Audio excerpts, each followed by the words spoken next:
You've probably seen it on the news, these really tense standoffs between local police and federal agents. And you have to wonder, who's actually in charge here? It's a fascinating question, really, and it gets right to the heart of how power is structured in the United States. So let's dive into this legal puzzle together and see if we can figure it out. I mean, it's a fair question, right? If a federal agent seems to be breaking a local law, say during an immigration raid or some other federal investigation, why can't the local sheriff just step in and slap on the cuffs? Well, the answer isn't really about who has more power on the street. It's about a powerful legal shield that's been built up for centuries. And to understand how that shield works, here's how we're going to break it down. We'll start with the core question, then we'll dig into the supreme law of the land. After that, we'll look at a really important court case, uncover some of the practical hurdles, and then finally, see how it all comes together into what we're calling the federal shield. Okay, so let's start with that basic friction between state and federal power.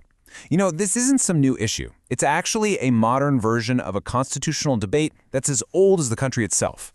It really gets into the nitty-gritty of American federalism. And just so you know where we're getting our info, for this explainer, we're basing our analysis on a legal document that breaks down these specific mechanics. We're pretty much going straight to the source to understand the framework that gives these federal agents such a high level of protection. So the first and honestly the most important piece of this whole puzzle, it isn't found in some modern law book. Nope, it's buried deep inside the U.S. Constitution itself. We're talking about the absolute bedrock of federal power, the very foundation of this entire legal shield. It all comes down to these few but very powerful words in the Supremacy Clause. What this basically means is that when a state law and a federal law are in conflict, the federal law wins. Every single time.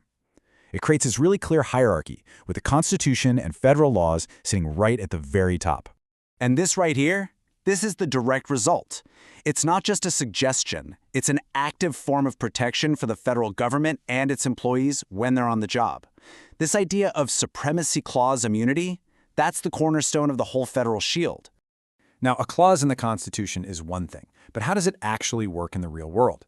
For that, we have to look at a Supreme Court case that's over 130 years old, but is, believe it or not, still the standard today. Yep, we're going all the way back to 1890. The case was called In Re Nagel, and it set a precedent so strong that it still governs how local and federal law enforcement interact this very day. It's kind of wild. So what the court did, which is really interesting, is they boiled it all down to the simple two-part test. For a federal officer to be protected, their actions have to clear two hurdles. First, were they doing something they were allowed to do under federal law? And second, were their actions necessary and proper to get that job done? And here's the kicker.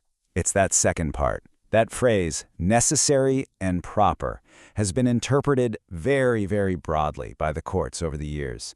It gives federal agents a huge amount of leeway, and it makes it incredibly tough for a local prosecutor to argue that an agent's actions actually went too far.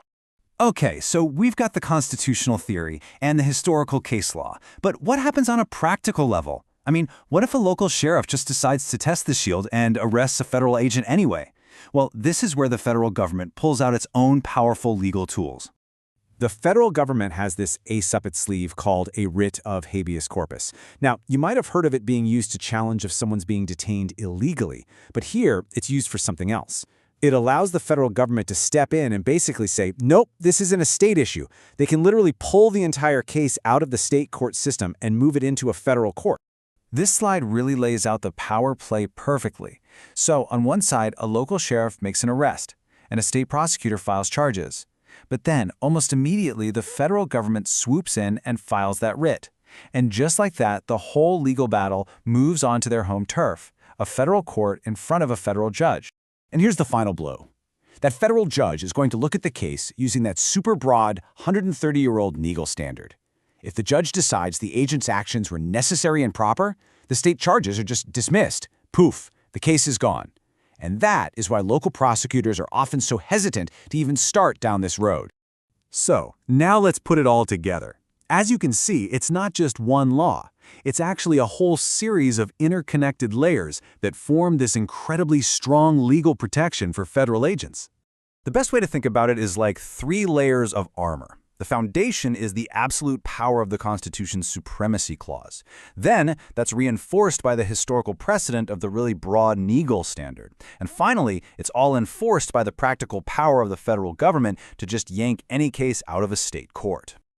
So, the ultimate takeaway here is this. The whole system is basically designed to make it exceptionally difficult for a state or local government to prosecute a federal agent for doing their job.